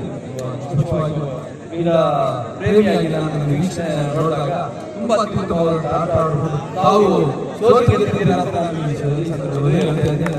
ನನ್ನ ಧನ್ಯವಾದಗಳು ತಮಗೆ ಕಾರ್ಯಕ್ರಮ ಅತ್ಯುತ್ತಮವಾಗಿ ನಡೆಸಿರುವಂಥ ಅಮ್ಮತ್ತಿ ಫ್ರೆಂಡ್ಸ್ ವತಿಯಿಂದ ವಿಶೇಷವಾಗಿ ಹಲವಾರು ವರ್ಷಗಳಿಂದ ಹೇಳ್ತಾ ಇದ್ರು, ನಮ್ಮ ಶಾಸಕರು ಯಾರು ಕೂಡ ಇಷ್ಟವಾದ ನಮ್ಮ ಈ ಕಾಲ್ಚೆಂಡು ಪಂದ್ಯಾವಳಿಯಲ್ಲಿ ಫ್ರೆಂಡ್ಸ್ ಕಪ್ನಲ್ಲಿ ಇಷ್ಟವಾದ ಒಂದು ಶಾಸಕರು ಕೂಡ ನಮ್ಮಲ್ಲಿ ಬರಲಿಲ್ಲ. ಈ ಸಲ ದಯವಿಟ್ಟು ಸ್ವಲ್ಪ ತಡವಾದರೂ ಕೂಡ ಬಂದುಬಿಟ್ಟು ನಮ್ಮ ಜೊತೆ ಸಹಕರಿಸಿ ಎಲ್ಲ ರೀತಿಯಲ್ಲಿ ಕೂಡ ಸಹಕರಿಸಿದ್ದಾರೆ. ಅವರಿಗೂ ಕೂಡ ಅವರ ಇದರಲ್ಲಿ ನಾನು ಅವರಿಗೆ ಧನ್ಯವಾದಗಳನ್ನು ಅರ್ಪಿಸುತ್ತಾ ಮತ್ತೊಮ್ಮೆ ಈ ಉತ್ತಮವಾದಂಥ ಕ್ರೀಡಾಕೂಟಕ್ಕೆ ಕೊನೆಯ ಕ್ಷಣಗಳಲ್ಲಿ ಮಾತಾಡುವಂಥ ಎಲ್ಲರೂ ಕೂಡ ನಾನು ಅವರಿಗೆ ಮತ್ತೊಮ್ಮೆ ಅಮ್ಮತ್ತಿ ಫ್ರೆಂಡ್ಸ್ ಮತ್ತು ಕ್ಯಾಂಪ್ ಅವರಿಗೆ ನಾನು ತುಂಬ ಧನ್ಯವಾದಗಳು ಅರ್ಪಿಸುತ್ತೇನೆ. ಒಂದು ಸಮುದಾಯ ಹೆಸರಿನಲ್ಲಿ ಒಂದು ಕ್ರೀಡೆ ಆಯೋಜನೆ ಮಾಡಬೇಕಾದ್ರೆ ಅದರದೇ ಆದ ಸಮಯಗಳು, ಪ್ರಯತ್ನಗಳು ಸಾಕಷ್ಟು ಮಟ್ಟದಲ್ಲಿ ಪ್ರತ್ಯೇಕವಾಗಿ ನಮ್ಮ ಈ ತಂಡದ ಜೊತೆಯಲ್ಲಿ ನಮ್ಮ ಹಿರಿಯರಾದ ಹಂಸಕ್ಕನವರು ಅವರು ಕೂಡ ನಿರಂತರವಾಗಿ ಇವರ ಜೊತೆ ಸಂಪೂರ್ಣ ಸಹಕಾರ ನೀಡುತ್ತಾ ಶ್ರಮಪಟ್ಟು ವ್ಯವಸ್ಥಿತವಾಗಿ ಒಂದು ಕ್ರೀಡೆಯನ್ನು ಆಯೋಜಿಸಿದ ನಮಗೆಲ್ಲರಿಗೂ ಈ ಒಂದು ಸಂದರ್ಭದಲ್ಲಿ ಆತ್ಮೀಯವಾದ ಅಭಿನಂದನೆ ಸಲ್ಲಿಸ್ತಾ ಇದ್ದೇನೆ. ಕ್ರೀಡೆಯಿಂದ ನಮ್ಮ ಗ್ರಾಮೀಣ ಮಟ್ಟದ ಯುವಕರಿಗೆ ಅವರ ಪ್ರತಿಭೆಯನ್ನು ಹೊರಹೊಮ್ಮುವ ಒಂದು ಅವಕಾಶ. ಅದೇ ರೀತಿ ಕ್ರೀಡೆಗೆ ಹೆಚ್ಚು ಸಮಯವನ್ನು ಕೊಟ್ಟರೆ ಕೆಟ್ಟ ಚಟಗಳು ಬೆಳೆಯುವುದು ಕೂಡ ಎದುರಾಗುತ್ತೆ. ಇರುವ ಸಮಯದಲ್ಲಿ ಕ್ರೀಡೆ ನಮ್ಮ ಮೈಗೂಡಿಸಿಕೊಂಡ್ರೆ ಕೆಟ್ಟ ಚಟಗಳು ನಮ್ಮಲ್ಲಿ ಬೆಳೆಯುವುದಿಲ್ಲ, ಅದು ಕೂಡ ಅವಕಾಶ ಆಗುತ್ತೆ. ಅದೇ ರೀತಿ ಈ ಒಂದು ಕಾರ್ಯಕ್ರಮದಲ್ಲಿ ನಮ್ಮ ಶಾಸಕರು ಸ್ವಲ್ಪ ಲೇಟಾಗಿ ಬಂದರು, ಹಲವಾರು ಕಾರ್ಯಗಳನ್ನು ಧನ್ಯವಾದಗಳನ್ನು ಅರ್ಪಿಸುತ್ತಿದ್ದೇನೆ.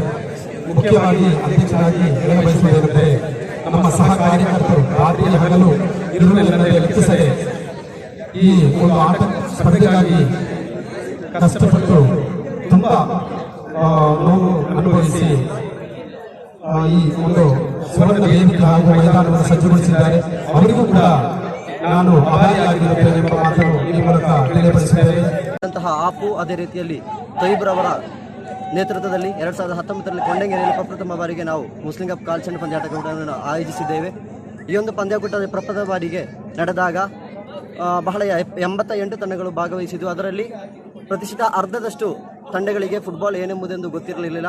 ಇದು ಒಂದು ಖೇದಕರ ಕೂಡ ತಂದಂತಹ ಒಂದು ಸಂಗತಿಯಾಗಿತ್ತು. ಆದರೆ 2025ರಲ್ಲಿ ನಾವು ನಡೆಸಿದಾಗ 70ರಲ್ಲಿ 70 ತಂಡಗಳು ಕೂಡ ಬಹಳ ಅದ್ಭುತವಾದ ತಂಡವಾಗಿ, ಉದಯೋನ್ಮುಖ ತಾರೆಗಳನ್ನೊಡಗಂತಹ ತಂಡವಾಗಿ ಹೊರಹೊಮ್ಮಿದ್ದು ನಮ್ಮಲ್ಲಿರೋ ಒಂದು ಸಂತಸವಾದ ಸುದ್ದಿಯನ್ನು ನಾವು ಇಲ್ಲಿ ನಿಮ್ಮೊಂದಿಗೆ ಹಂಚಲಿಕ್ಕೆ ಇಷ್ಟಪಡ್ತಿದ್ದೇವೆ. ಈ ಒಂದು ಪಂದ್ಯಾಕೂಟಕ್ಕೆ ನಮ್ಮೊಂದಿಗೆ ಸಹಕರಿಸಿದ ಸರ್ವ ಜನಪ್ರತಿನಿಧಿಗಳು, ಅದೇ ರೀತಿಯಲ್ಲಿ ಕೊಡಗಿನ ಸರ್ವ ಕ್ರೀಡಾಭಿಮಾನಿಗಳು, ಅದೇ ರೀತಿಯಲ್ಲಿ ಈ ಒಂದು ಕ್ರೀಡಾಕೂಟಕ್ಕೆ ಆಗಮಿಸಿದ ಸರ್ವ ತಂಡಗಳಿಗೂ ಕೂಡ ಕೊಡಗು ನ್ಯೂಸ್ ಸಂಗಮಕ್ಕಾಗಿ ಎಚ್ಎಂ ಕೋಟಿ, ಕುಶಾಲನಗರ. ಮೇ 8ರಂದು ಕುರುಬರ ಸಂಘದ ವಿದ್ಯಾರ್ಥಿ ನಿಲಯದ ಕಟ್ಟಡದ ಭೂಮಿ ಪೂಜಾ ಸಮಾರಂಭಕ್ಕೆ ರಾಜ್ಯದ ಮುಖ್ಯಮಂತ್ರಿಗಳು ಭಾಗವಹಿಸುತ್ತಿದ್ದು, ಸಮಾಜದ ಬಂಧುಗಳು ಭಾಗವಹಿಸುವಂತೆ ಸಂಘದ ಜಿಲ್ಲಾಧ್ಯಕ್ಷರಾದ ಸುರೇಶ್ ಮನವಿ ಮಾಡಿದ್ದಾರೆ.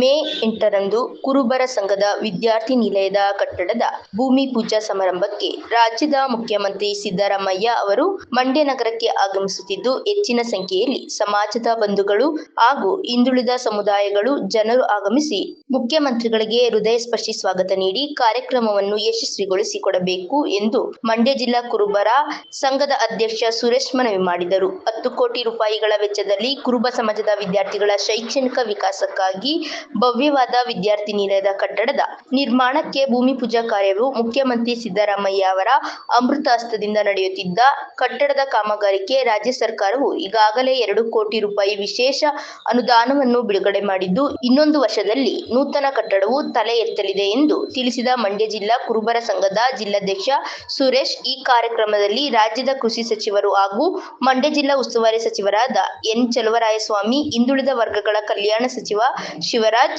ತಂಗಡಗಿ, ಕಲ್ಯಾಣ ಸಚಿವ ಶಿವರಾಜ್ ತಂಗಡಗಿ, ನಗರಾಭಿವೃದ್ಧಿ ಸಚಿವ ಭೈರವಿ ಸುರೇಶ್, ಸಮಾಜ ಕಲ್ಯಾಣ ಇಲಾಖೆಯ ಸಚಿವರಾದ ಡಾಕ್ಟರ್ ಎಚ್. ಸಿ. ಮಹದೇವಪ್ಪ ಸೇರಿದಂತೆ ಜಿಲ್ಲೆಯ ಎಲ್ಲ 7 ವಿಧಾನಸಭಾ ಕ್ಷೇತ್ರಗಳ ಶಾಸಕರು, ಮಾಜಿ ಶಾಸಕರು ಸೇರಿದಂತೆ ಜನಪ್ರತಿನಿಧಿಗಳು ಹಾಗೂ ವಿವಿಧ ಸಂಘ ಸಂಸ್ಥೆಗಳ ಪದಾಧಿಕಾರಿಗಳು ಭಾಗವಹಿಸುತ್ತಿದ್ದಾರೆ. ಈ ಕಾರ್ಯಕ್ರಮಕ್ಕೆ ಆಗಮಿಸಲು ಬಸ್ಸುಗಳು ಸೇರಿದಂತೆ ವಾಹನಗಳ ವ್ಯವಸ್ಥೆ ಮಾಡಲಾಗಿದೆ. ಕೆಆರ್ಪೇಟೆ ತಾಲೂಕಿನಿಂದ ಕನಿಷ್ಠ 2,000 ಜನರು ಆಗಮಿಸಿ ಭೂಮಿ ಪೂಜಾ ಕಾರ್ಯಕ್ರಮವನ್ನು ಯಶಸ್ವಿಗೊಳಿಸಿಕೊಡಬೇಕು ಎಂದು ಸುರೇಶ್ ಪತ್ರಿಕಾಗೋಷ್ಠಿ ಹಾಗೂ ಪೂರ್ವಭಾವಿ ಸಭೆಯಲ್ಲಿ ಮನವಿ ಮಾಡಿದರು.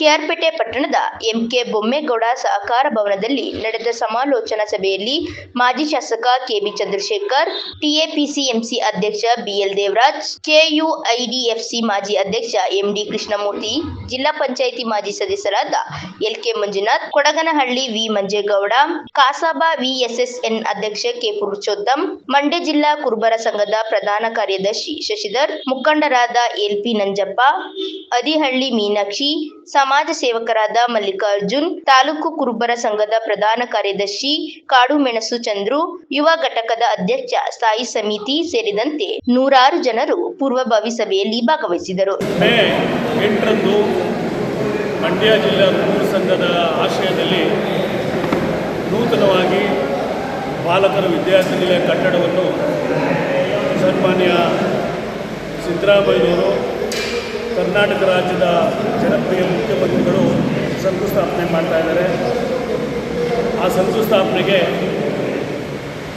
ಜಿಲ್ಲೆಯ ಉಸ್ತುವಾರಿ ಸಚಿವರಾದ ಚಂದ್ರಸ್ವಾಮಿ ಅವರು, ಹಾಗೆಯೇ ನಗರಾಭಿವೃದ್ಧಿ ಸಚಿವರಾದ ವೈದ್ಯ ಸುರೇಶ್ ಅವರು, ಸಮಾಜ ಕಲ್ಯಾಣ ಇಲಾಖೆ ಸಚಿವರಾದ ಎಸ್. ಸಿ. ಮಹದೇವಪ್ಪನವರು, ಹಿಂದುಳಿದ ವರ್ಗಗಳ ಇಲಾಖೆಯ ಸಚಿವರಾದಂಥ ತಂಗಡಿಗೆಯವರು, ಶಿವರಾಜ್ ತಂಗಡಿಗೆಯವರು, ಇನ್ನಿತರೆ ಮುಖಂಡರುಗಳು ಮತ್ತು ಜಿಲ್ಲೆಯ ಎಲ್ಲ ಶಾಸಕರುಗಳು, ಮಾಜಿ ಶಾಸಕರುಗಳು ಮತ್ತು ಸಮಾಜದ ಎಲ್ಲ ಗೌರವಾನ್ವಿತ ಮುಖಂಡರುಗಳು ಭಾಗವಹಿಸ್ತಾ ಇದ್ದಾರೆ.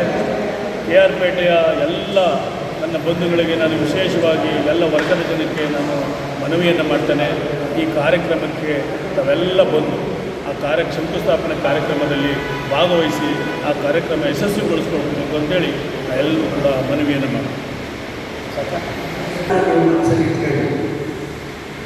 ಸಿದ್ದರಾಮಯ್ಯವ್ರಿಗೆ ಮೈಸೂರು ಅದು ಬಿಟ್ಟರೆ ಚಾಮರಾಜನಗರ ಅದು ಬಿಟ್ಟರೆ ಮಂಡ್ಯ ಭಾಳ ಪ್ರೀತಿಯ ಇದನ್ನ ಎಲ್ಲರೂ ಅರ್ಥ ಮಾಡ್ಕೊಳ್ಳಿ ಅಂತಕ್ಕಂಥ ಮಾತನ್ನು ಈ ಸಂದರ್ಭದಲ್ಲಿ ಹೇಳಿ ಅವರು ಕಾರ್ಯಕ್ರಮಕ್ಕೆ ನನ್ನನ್ನು ಸೇರಿಸ್ತು.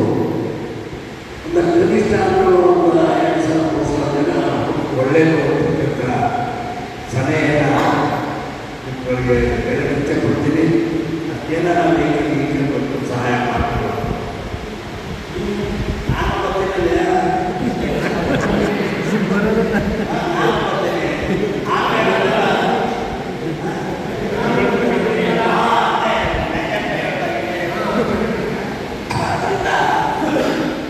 ಕಾರ್ಯಕ್ರಮಕ್ಕೆ ನಾನೆಲ್ಲೂ ಸಂತೋಷವಾಗಿ ಎಲ್ಲ ಭಾಗವಹಿಸತಕ್ಕಂಥ ಮಾತನ್ನು ಹೇಳ್ತಾ, ಆಮೇಲೆ ಇನ್ನೊಂದು ಮಾತು ಹೇಳಿ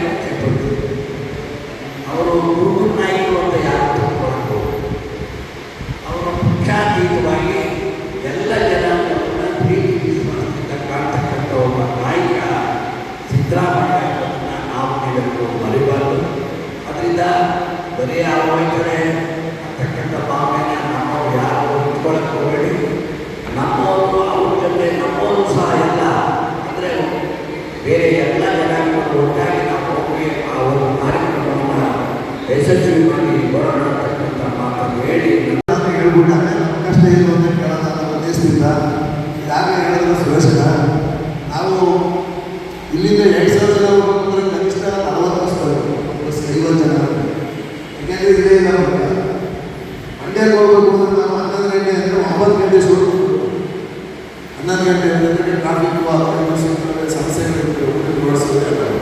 ಆದರೆ ನಾವು ಒಂದೇ ಏನಪ್ಪ ಮಾಡೋದು ಅಂದರೆ ಸಿದ್ದರಾಮಯ್ಯ ಮುಖ್ಯಮಂತ್ರಿ ಎಲ್ರಿಗೂ ಅಭಿಮಾನ ಒಬ್ಬರಿಗಲ್ಲ ಇನ್ನವಲ್ಲ ಮಾತನಾಡ್ತಾರೆ.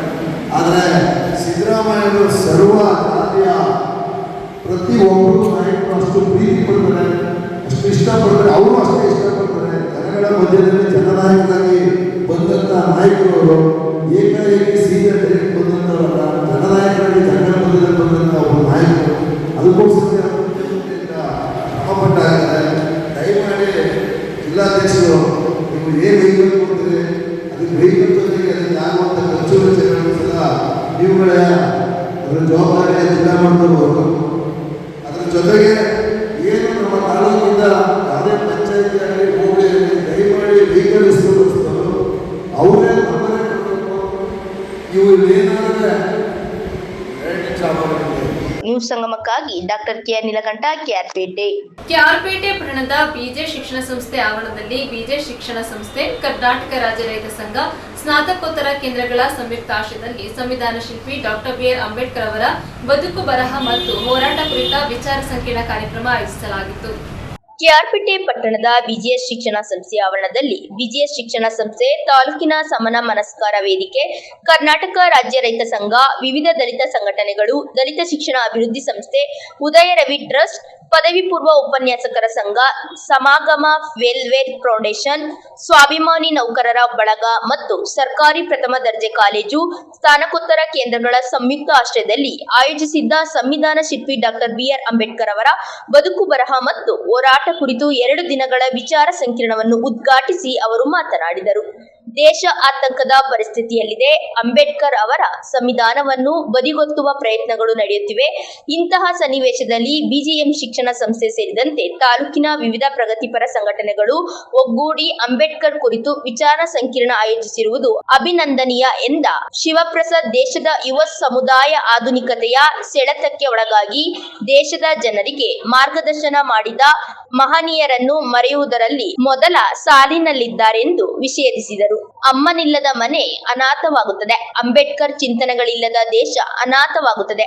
ಬುದ್ಧ, ಬಸವ, ಅಂಬೇಡ್ಕರ್, ಕುವೆಂಪು ಸೇರಿದಂತೆ ಎಲ್ಲಾ ಮೇರು ವ್ಯಕ್ತಿಗಳನ್ನು ಜಾತಿಯ ಚೌಕಟ್ಟಿಗೆ ಬಂಧಿಸಲಾಗುತ್ತಿದೆ. ಜಾತಿವಾದಿಗಳ ಕೈಗೆ ಸಿಕ್ಕಿ ನಲುಗುತ್ತಿರುವ ಮಹನೀಯರನ್ನು ಜಾತಿ ಬದಿಗಳ ಕೈಗಳಿಂದ ಬಿಡುಗಡೆ ಮಾಡಿಸಬೇಕಾಗಿ ಈ ಹಿಂದೆ ಅಂಬೇಡ್ಕರ್ ಅವರನ್ನು ಕಾಮಲೆ ಕಣ್ಣಿನಿಂದ ನೋಡಲಾಗುತ್ತಿತ್ತು. ಈಗ ಅವರನ್ನು ನೋಡುವ ದೃಷ್ಟಿಕೋನ ಬದಲಾಗಿದೆ. ಅಂಬೇಡ್ಕರ್ ಸರ್ವ ಜನಾಂಗದ ಶೋಪಿತರ ಹೋರಾಟದ ಶಕ್ತಿಯಾಗಿ ನಿಂತಿದ್ದಾರೆ. ಅಂಬೇಡ್ಕರ್ ಕೇವಲ ಸಂವಿಧಾನದ ರಚನೆಕಾರರು ಮಾತ್ರವಲ್ಲ, ಬದಲಾಗಿ ಅವರು ದೇಶಕ್ಕಾಗಿ ಬದುಕಿದವರು ಎನ್ನುವುದನ್ನು ನವ ಸಮಾಜ ಅರಿಯಬೇಕಾಗಿದೆ ಎಂಬ ಶಿವಪ್ರಸಾದ್ ಮಹನೀಯರ ಚಿಂತನೆಗಳನ್ನು ಅಳವಡಿಸಿಕೊಂಡು ದೇಶವನ್ನು ಸರ್ವ ಜನಾಂಗದ ಶಾಂತಿಯ ತೋಟವನ್ನಾಗಿ ಮಾಡಬೇಕಾಗಿದೆ ಎಂದರು. ಒಂದು ದೇಶ, ಒಂದು ಜಾತಿ, ಒಂದು ಧರ್ಮ ಎನ್ನುವ ಅಪಾಯಕಾರಿ ಸಮಾಜದ ನಿರ್ಮಾಣದ ಕೂಗು ಕೇಳಿಸುತ್ತಿದೆ. ಇದು ಅಂಬೇಡ್ಕರ್ ಅವರ ಚಿಂತನೆಗಳಿಗೆ ವಿರುದ್ಧವಾದುದು. ಅಂಬೇಡ್ಕರ್ ಅವರ ಸಂವಿಧಾನದ ಆಶಯಗಳಿಗೆ ವಿರುದ್ಧವಾಗಿ ಸಾಗಲು ಯತ್ನಿಸುತ್ತಿರುವ ದೇಶದ ಉಳಿವಿಗೆ ಎಲ್ಲ ಪ್ರಗತಿಪರ ಚಿಂತಕರು ಪರ್ಯಾಯ ಮಾರ್ಗ ಹುಡುಕುವಂತೆ ಕರೆ ನೀಡಿದ ಶಿವಪ್ರಸಾದ್ ಅಂಬೇಡ್ಕರ್ ನೆಲದ ಸಂಸ್ಕೃತಿಯನ್ನು ಗೌರವಿಸಿದರು. ಮೀಸಲಾತಿ ಲಾಭ ಪಡೆದು ಅಭಿವೃದ್ಧಿ ಹೊಂದಿದವರೇ ಮತ್ತೆ ಮತ್ತೆ ಮೀಸಲಾತಿಯ ಫಲವನ್ನು ಹುಡುಕುತ್ತಿದ್ದಾರೆ. ಮೀಸಲಾತಿಯ ಲಾಭ ವಂಚಿತರಿಗೂ ಹಂಚಿಕೆಯಾಗಬೇಕು. ಅದಕ್ಕಾಗಿ ಮೀಸಲಾತಿಯ ಫಲ ಪಡೆದ ಮೇಲೆ ಬಂದವರಿಗೆ ಮತ್ತೆ ಮತ್ತೆ ಮೀಸಲಾತಿಯ ಲಾಭ ಕೊಡುವ ಬದಲು ಅದೇ ಸಮುದಾಯದ ವಂಚಿತ ಜನರಿಗೆ ಹಂಚಿಕೆ ಆಗುವಂತೆ ಆಗ್ರಹಿಸಿದರು. ಸರ್ಕಾರಿ ಪ್ರಥಮ ದರ್ಜೆ ಕಾಲೇಜಿನ ಪತ್ರಾಂಕಿತ ವ್ಯವಸ್ಥಾಪಕ ಬಳ್ಳಿಕೆರೆ ಮಂಜುನಾಥ್ ಅಧ್ಯಕ್ಷತೆ ವಹಿಸಿದ್ದ ಕಾರ್ಯಕ್ರಮದಲ್ಲಿ ಜಿಲ್ಲಾ ರೈತ ಸಂಘದ ಮಾಜಿ ಅಧ್ಯಕ್ಷ ಎಂ.ವಿ. ರಾಜೇಗೌಡ, ಜಾಗೃತ ಕರ್ನಾಟಕ ವೇದಿಕೆಯ ಸಂಚಾಲಕ ಬಿ.ಸಿ. ಬಸವರಾಜ್, ಟಿಎಪಿಸಿಎಂಎಸ್ ಅಧ್ಯಕ್ಷ ಬಿ.ಎಲ್. ದೇವರಾಜ್, ಪುರಸಭಾ ಸದಸ್ಯ ಡಿ. ಪ್ರೇಮ್ಕುಮಾರ್, ರಾಜ್ಯದ ಆರ್ಟಿಒ ಅಧಿಕಾರಿ ಸಂಘದ ಅಧ್ಯಕ್ಷ ಮಲ್ಲಿಕಾರ್ಜುನ್, ತಾಲೂಕು ಎಸ್ಟಿ ನೌಕರರ ಸಂಘದ ಅಧ್ಯಕ್ಷ ಯೋಗೇಶ್, ದಲಿತ ಮುಖಂಡ ಸೋಮಸುಂದರ್, ಬಸ್ತಿ ರಂಗಪ್ಪ, ರೈತ ಮುಖಂಡ ಕೆ.ಆರ್. ಜಯರಾಮ್ ಮುಖ್ಯ ಅತಿಥಿಗಳಾಗಿ ಮಾತನಾಡಿದರು. ಎಕನಾಮಿಕಲಿ ವೀಕರ್ ಸೆಕ್ಷನ್ ಅಂದ್ರೆ ಮೀಸಲಾತಿ ಇಲ್ಲದ ಮೇಲ್ಜಾತಿಯಲ್ಲಿರುವ ಬಡವರಿಗೆ 10% ಮೀಸಲಾತಿಯನ್ನ ಕೊಡಲಾಗ್ತಾ ಇದೆ. ಇದು ಅಂಬೇಡ್ಕರ್ ಸಂವಿಧಾನದಲ್ಲಿ ಮೀಸಲಾತಿ ಯಾವ ಕಾರಣಕ್ಕೆ ಕೊಡಬೇಕು ಅಂತ ಹೇಳಿದಾರೋ ಸುಪ್ರೀಂ ಕೋರ್ಟ್ ನ ಪೀಠ ಏನ್ ಹೇಳಿದ್ಯೋ ಅದಕ್ಕೆ ಸಂಪೂರ್ಣ ವಿರುದ್ಧವಾದದ್ದು. VWS ಜಾರಿ ಏನ್ ಮಾಡಬೇಕು ಕೇಂದ್ರ ಸರ್ಕಾರ ಸಂವಿಧಾನ ವಿರೋಧಿ ಕ್ರಮ ಮತ್ತು ಈ ದೇಶದ ಬಹುಸಂಖ್ಯಾತರ ದಲಿತರ ಹಿಂದುಳಿದ ವರ್ಗದವರ ಅಭಿವೃದ್ಧಿಗೆ ಮಾರಕ ಆಗಿರ್ತಕ್ಕಂಥ ಕ್ರಮ. ಎಕನಾಮಿಕಲಿ ವೀಕರ್ ಸೆಕ್ಷನ್ ಕೊಡ್ತಾ ಇರ್ತಕ್ಕಂಥ ಒಂದು ಮೀಸಲಾತಿ. ಸ್ಟೂಡೆಂಟ್ಸ್ ಇದೀರಾ, ನಿಮ್ಗೆ ಅನೇಕ ಸರಿ ಕಾಲೇಜ್ಗಳಲ್ಲಿ ಏನಾಗುತ್ತೆ ಅಂತಂದ್ರೆ ಯಾವುದೋ ಒಂದು ಪ್ರೋಗ್ರಾಮ್ ಮಾಡಿರ್ತಾರೆ, ಸಭೆ ತುಂಬಲಿ ಅನ್ನೋ ಕಾರಣಕ್ಕೆ ಕರ್ಕೊಂಡ್ಬಂದು ಬಲವಂತವಾಗಿ ತೋರಿಸಿರ್ತಾರೆ, ಇಂಟ್ರೆಸ್ಟ್ ಇರಲ್ಲ. ಎಷ್ಟೋ ಸರಿ ಎಷ್ಟೋ ಕಾಲೇಜ್ಗಳಾಗುತ್ತೆ. ಆದರೆ ಇವತ್ತು ಮತ್ತು ನಾಳೆ ನಿಮ್ಮನ್ನ ಈ ಸಭೆಗೆ ತಂದು ಕೂರಿಸಿದಾರಲ್ಲ, ಇದು ನೇರವಾಗಿ ನಿಮಗೆ ಅತ್ಯಂತ ಉಪಯೋಗ ಆಗ್ತಕ್ಕಂಥ, ಅತ್ಯಂತ ಅಗತ್ಯ ಇರ್ತಕ್ಕಂಥ ಒಂದು ವರ್ಕ್ಶಾಪ್ ಇದು. ಆ ಕಾರಣಕ್ಕೆ ನೀವೆಲ್ಲರೂ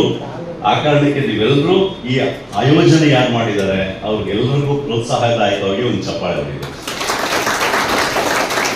ಹಾಗೇನೆ ನಾನು ಕೂಡ ಆಯೋಜಕ. ಈ ಸಮಾಜದ, ಈ ದೇಶದ ಮುಂದಿನ ದಾರಿ ದೀಪಗಳು ನೀವು ಉತ್ತಮವಾದ ಪ್ರಜೆಗಳಾಗಬೇಕು. ಇವರ ಈ ಮಹನೀಯರ ವಿಷಯಗಳನ್ನ ನೀವು ಬಿತ್ತರಿಸೋದ್ರ ಮುಖಾಂತರ, ಜೊತೆಗೆ ನಿಮ್ಮ ಬದುಕಿನಲ್ಲಿ ಅಳವಡಿಸಿಕೊಳ್ಳೋದ್ರ ಮುಖಾಂತರ ಕೂಡ ಈ ದೇಶದ ಮಹಾನ್ ಚೇತನಗಳಾಗಬೇಕು ಅಂತ ಆಶಿಸ್ತಾ ನಾನು ಮಾತು ಮುಗಿಸ್ತೇನೆ. ಅಂಬೇಡ್ಕರ್ ಅವರ ವಿಚಾರವನ್ನ, ಅವರ ಬದುಕು ಬರಹದ ವಿಚಾರವಾಗಿ ಅವ್ರ ಜೊತೆ ಸಂವಾದ ಮಾಡ್ತಕ್ಕಂಥ ಅಥವಾ ಒಂದು ಗಂಟೆ ಕಾಲ ಕೂತು ಮಾತಾಡ್ತಕ್ಕಂಥದ್ದು ಇದೆಯಲ್ಲ, ಅದು ಮಹತ್ತರವಾದಂಥ ವಿಚಾರ, ನಾಳೆಗೆ ಬೇಕಾದಂತ ಅತ್ಯವಸರದ ವಿಚಾರ ಅಂತ ನಾನು ಅನ್ಕೊಂಡು ಅಂಬೇಡ್ಕರ್ ಅವರನ್ನ ಸಾಮಾನ್ಯ ಕಣ್ಣಿಂದ ನೋಡ್ತಕ್ಕಂಥ ಕಾಲಘಟ್ಟ ಹೊಂದಿತ್ತು. ಇತ್ತೀಚೆಗೆ ಆ ಕಾಲಘಟ್ಟ ಮರೆಯಾಗಿ ಹೊಸ ಕಾಲಘಟ್ಟ ಪ್ರಾರಂಭವಾಗಿದೆ. ಎಲ್ಲರೂ ಅಂಬೇಡ್ಕರ್ ಅವರನ್ನ ಅರ್ಥ ಮಾಡ್ಕೊಳ್ತಕ್ಕಂಥ ಸ್ಥಿತಿಗೆ ತಲುಪ್ತಾ ಇದ್ವಿ. ಇದು ನನ್ನಂತವ್ರಿಗೆ ಎಷ್ಟೋ ಸಂತೋಷವನ್ನ, ಅತೀವವಾದಂತಹ ಆನಂದವನ್ನ ತಂದುಕೊಟ್ಟಿದೆ. ಅದರಲ್ಲೂ ಇವತ್ತು ವಿದ್ಯಾರ್ಥಿಗಳ ಜೊತೆ ಅಂಬೇಡ್ಕರ್ನನ್ನು ಹಂಚಿಕೊಳ್ಳೋದು ಅಂತ ಹೇಳಿದ್ರೆ ಬಹಳ ದೊಡ್ಡ ಸಾಧನೆ ಅಂತ ನಾನು ತಂದುಕೊಳ್ತೇನೆ. ನಾವು ಒಂದನ್ನು ಅರ್ಥ ಮಾಡ್ಕೋಬೇಕಾಗಿದೆ, ಅಮ್ಮನಿಲ್ಲದ ಮನೆ ಹೇಗೆ ಅನಾಥವಾಗಿ ಬೆಳೆಯುತ್ತೋ, ಬಹುಶಃ ಅಂಬೇಡ್ಕರ್ ಅವರ ವಿಚಾರಗಳನ್ನು ಮರೆತ ದೇಶವೂ ಕೂಡ ಅನಾಥವಾಗುತ್ತೆ ಅಂತಕ್ಕಂಥ ಎಚ್ಚರಿಕೆಯ ಮಾತನ್ನ ನಮ್ಮ ಎದೆಗಳಲ್ಲಿ ನಾವು ಇಟ್ಕೊಂಡಾಗ ಮಾತ್ರ ನಾಳಿನ ದಿನಗಳನ್ನ ನೆಮ್ಮದಿಯಿಂದ ನೋಡ್ಲಿಕ್ಕೆ ಸಾಧ್ಯ ಆಗುತ್ತೆ ಅಂತ ನಾನು ಅನ್ಕೊಂಡಿದ್ದೀನಿ. ಇದೊಂದು ಕಾಯಿಲೆ ಪ್ರಾರಂಭ ಆಗಿದೆ ನಮ್ಮ ದೇಶದಲ್ಲಿ. ನ್ಯೂಸ್ ಸಂಗಮಕ್ಕಾಗಿ doctor K R Neelakantha, K R Pete. ಕೊನೆಯಲ್ಲಿ ಮತ್ತೊಮ್ಮೆ ಹೆಡ್ಲೈನ್ಸ್. ಕುಶಾಲನಗರ ಟೌನ್ ಪೊಲೀಸ್ ಠಾಣೆ ವಿಶ್ರಾಂತಿ ಗೃಹದಲ್ಲಿ ತಹಶೀಲ್ದಾರ್ ಕಿರಣ್ ಗೌರೈರವರ ನೇತೃತ್ವದಲ್ಲಿ ಪರಿಶಿಷ್ಟ ಜಾತಿಗಳ ಒಳ ಮೀಸಲಾತಿ ಕುರಿತು ಸಭೆ ನಡೆಸಲಾಯಿತು. ಕೆಆರ್ಪೇಟೆ ಪಟ್ಟಣದ ಬೀಜ ಶಿಕ್ಷಣ ಸಂಸ್ಥೆ ಆವರಣದಲ್ಲಿ ಸಂವಿಧಾನ ಶಿಲ್ಪಿ ಡಾಕ್ಟರ್ ಬಿಆರ್ ಅಂಬೇಡ್ಕರ್ ಅವರ ಬದುಕು, ಬರಹ ಮತ್ತು ಹೋರಾಟ ಕುರಿತ ವಿಚಾರ ಸಂಕಿರಣ ಕಾರ್ಯಕ್ರಮ ಹಮ್ಮಿಕೊಳ್ಳಲಾಗಿತ್ತು. ಸಿದ್ದಾಪುರ ಸಮೀಪದ ಅಮ್ಮತ್ತಿ ಜಿಎಂಪಿ ಶಾಲಾ ಮೈದಾನದಲ್ಲಿ ಜಿಲ್ಲಾ ಮಟ್ಟದ ಮುಸ್ಲಿಂ ಕಪ್ ಫುಟ್ಬಾಲ್ ಪಂದ್ಯಾವಳಿ ಆಯೋಜಿಸಲಾಗಿತ್ತು.